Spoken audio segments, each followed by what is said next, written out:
Hello everyone, this is what I got for you today, so let's get right into it. So I do just want to say thank you to a commenter and viewer that gave me the main synergy for this build. They explained a lot to me and helped me start getting on my own path to creating my build. I did turn my Infernalist Spirit Stacker totem build into this, so it is still pretty similar, a lot of spell damage from Spirit and whatnot. You can probably play this on other builds. There's just a very strong mechanic that you will see right here. So thank you to them. I don't know if they want their name in the video, so I will put it in the description if they would like their credit. Okay, so the build is kind of crazy, but the main driver of this build is the burning ground that we are creating with our curse flammability. Well, flammability is not creating it, but we got a support gem here called a burning inscription, where when our curse circles go away, it leaves behind ignited ground that is dealing fire damage equal to 20% of our maximum mana. And anytime an enemy steps on this and is on it, it will ignite them. Certainly, there is no chance to ignite, it just ignites.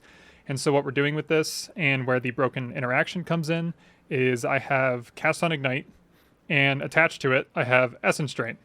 And not just Essence Drain, but we also have Drain Ailments as the support to Essence Drain.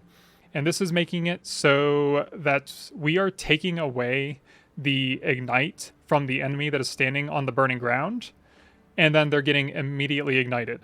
So we're just creating this feedback loop between these that's absolutely crazy, and then fueling other Cast on Ignites and Elemental Invocations. So for my other Cast on Ignite, we are using Comet because this is what you use with a Cast on build because it is just the best spell. It does insane damage, it has a long cast time, but when you don't gotta cast it yourself, then it's not a drawback anymore. And also, the reason you use it is because it has no line of sight problems, so it doesn't matter where you stand, you're just going to hit every enemy that this procs on. And then to support it, we have Spell Echo and Considered Casting for more damage, and then Elemental Focus for more damage. It would be cool to have the Freeze from Comet, but since we're going to be draining ailments, and this drains randomly, we're always going to be just ripping off that freeze off of enemies when they get frozen, so there's really no point in doing it. And also, by removing the freeze, we're not removing their ignite, so that means we're getting less energy. So having no other elemental ailments on this build and just going full DPS is just synergistic with the build. That is the main idea of this build, but for the other supports on Essence Drain and Flammability, we have Chain on Essence Drain. This is just so during mapping, when there's multiple enemies standing inside the Ignite, then this will just pull more Ignites off of them and cause more energy to be generated. And then we have Impetus for more energy to be generated. And then on Flammability, this whole combo isn't too strong in mapping because normal enemies don't generate as much energy as rare and unique enemies, so they actually live quite a bit longer in general. And so to fix that, I put on Impending Doom support. This is when you have a curse expire off of an enemy. It will do Doom Blast, which is for 15% of your current mana in chaos damage.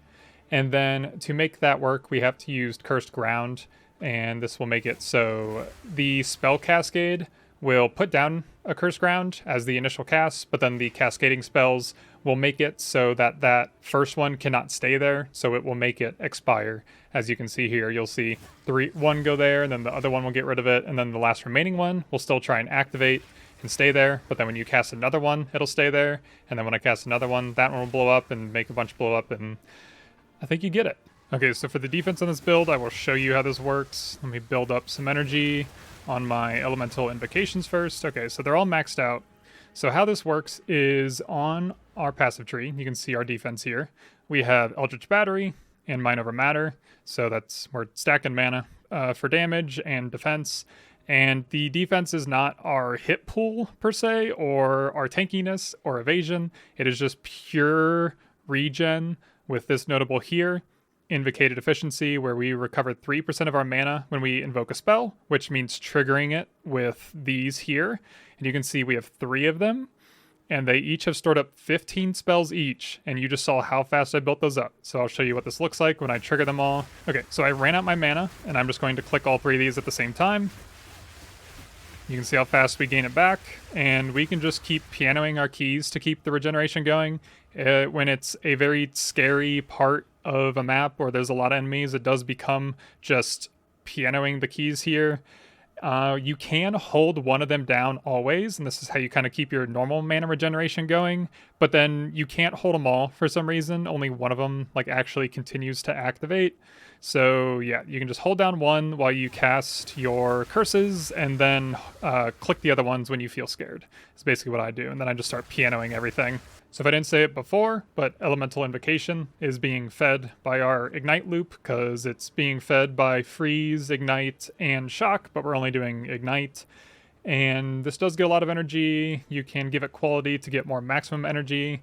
And the spell that we're casting, it's the same on all of them, is Ember Fuselage, because with all of these cast on abilities and invocation spells, the amount of energy that you need to cast whatever is connected to it is based on the spell's base cast time, and Ember Fuselage has 0.4 seconds, so you only need 40 energy, and this thing can hold 600 energy, so that's why we're able to hold so many of them. And then we have 3 of them, so it's just so much mana regeneration. I can put on more. I have so much available spirit because I am spirit stacking for this build. I don't know how you would keep the defense going otherwise, but I'm sure there's definitely another way if you just spec into full mana regen. But I think if I just get all my mana regen from one notable, then that's pretty efficient. So for the gear and a lot of the synergy on the build, we are still using the totem build spirit stacker that I got by using this unique here, where you get 15% increased spell damage per 10 spirit on this focus. And then I have spirit on a lot of my gear, on my helmets, on my chest, on my amulet. And this amulet's actually really useless right now because it's not giving levels to Comet. I have spirit on the scepter. The scepter's not that good. This line right here, enemies in your presence, resist elemental damage based on your lowest resistance, on their lowest resistance, sorry. This doesn't work. I'm really just using it to get extra fire damage on all the damaging spells that I'm using. And yeah, so that's where all the spell damage is coming from. Everything else is like cast speed, mana, and life, more or less. I will have a build a build guide, well, a build showcase in the description, because I'm not really guiding you on how to build this. I'm just kind of telling you what this is, and you can do it yourself, because this is clearly kind of brokey-oky, so who knows if it'll get nerfed, especially with like a big patch coming out soon. I think they're announcing it on the 12th. But yeah. So on a lot of this synergizes with our Ascendancy also, where we're taking the Claw over here on the left side of the Infernalist, where we're reserving 75% of our life to gain Energy Shield, Spirit, and Mana based on our maximum life. And the Energy Shield is turned into mana, and then the mana is mana. Then we get Spirit, which synergizes with our damage. And then since we are always low life, we can take Pain Attunement for more critical damage bonus, and then also Final Barrage for 20% cast speed while you're on low life. So for the rest of the passive tree here, we have picked up a lot of crit clusters here, the really strong crit damage right there. And then we do have a lot of stuff with the mana nodes over here. We got a little bit of mana regeneration. I probably don't need it, but it's probably good to counteract some of the mana that I'm using. And then spell damage per 100 mana, increased maximum mana. And then I probably don't need these nodes anymore, just looking at that. And then I think just the energy generation nodes right there and right there, just to make the interaction work much more often and quickly, and it probably is more DPS on a boss. I don't know how often you can proc cast an Ignite, because it's just going crazy. There might just be like a limit. Like, can I proc it 3 times per frame, or game tick? I don't know how that works. It's probably limited in some way, so we might be getting to that point actually. And then of course I have my defense in this node that I already talked about. And I think the only thing I didn't talk about is curses stuff. I have increased effective curses and faster curse activation, obviously, since I'm casting so much. And then I also have Whispers of Doom. Since I'm using Comet and I'm not converting the damage at all, On bosses, I can put on Frostbite, and it will do a lot more damage, obviously, because Comet does mostly cold damage. And the double curse activation is making this longer, but it is not making this much longer because the other curses that are coming out from Spell Cascade are forcing the other ones to blow up early. I'm pretty sure is how that works. So it's not really a drawback on the build besides like the last curse remaining right there. It takes a little bit to pop. Okay, so I forgot to say that I have jewels in my tree. Who would have thought? But for these Grand Spectrum Emeralds, they each give me 2% Spirit per socket of Grand Spectrum. I have 3 of them. I get 18% Spirit, so that's helping my Spirit out quite a bit too. And then I have an Adorned, and right now I only have 2 Corrupted Magic Jewels with mana recovery on kill and increased magnitude of ignite, because the more ignite damage that you do, the more energy that you get. And so that's why I have that. And I still have a couple more sockets that I have to fill. I'm not totally sure what I want to do. I kind of want to see how much this magnitude of ignite is helping out before I buy more of those. Okay, I got a map with a breach for you. This isn't the craziest clear speed build ever. It's obviously very DPS heavy, but there's no like mechanic that's making it go like crazy style like Temporalis or anything. I don't think you can make cast on dodge work with this because I don't think curses work well with that, and that's the part of it that you would need to put cast on dodge on. I tried it and I couldn't get the curse to activate for some reason. I do have that, but you'll see I'm just holding down this elemental invocation, and when I feel afraid, I'll just start pianoing all my keys, so I'm casting everything and getting a ton of regen. I probably won't be scared too much in the map unless I let a rare get close to me. Or, yeah, that was a rare, that's why it just went so crazy. Again, you get more energy based on the, like, power of the enemy, I think it's called. Normal enemies don't have much, but we'll just start this because it is what it is. We'll probably head backwards and head back into the map. I'll start pianoing keys because they're all coming at me.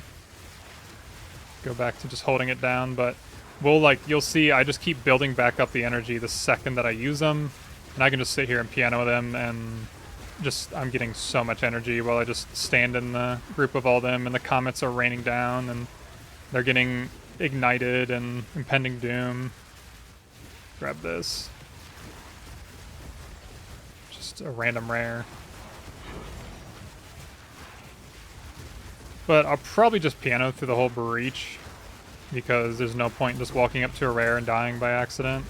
I'm even being stupid and just running in the middle of all this and not even caring. Having more AoE in the build makes the impending doom clear better, and a lot of the clear is impending doom, except when it gets like this insane. But the more AoE you have, the less energy you build up. I don't exactly understand why. It just has to be something with the overlapping of the burning ground. I can't super explain it. You'd think it kind of would go the other way, but I think the amount of distance between each spell cascade of the curses is like smaller when the AoE is smaller. Like you can see here, like the amount of area between all the curses is like that big. So if the enemy's big, then they're being touched by 3 circles. But if you make all those circles bigger, then they're still overlapping, but there's like a lot of area where the enemy can stand in the middle of them and then not be touched by the other ones. So I'm pretty sure that the enemy gets ignited by all the circles when they get hit by Essence Drain, and that's why the energy generation is better when the AoE of your curses is smaller. It means you have to click more for sure. Well, not click, but I mean, you can put it on click. I guess I won't. Well, I guess I'll pick up stuff while I talk.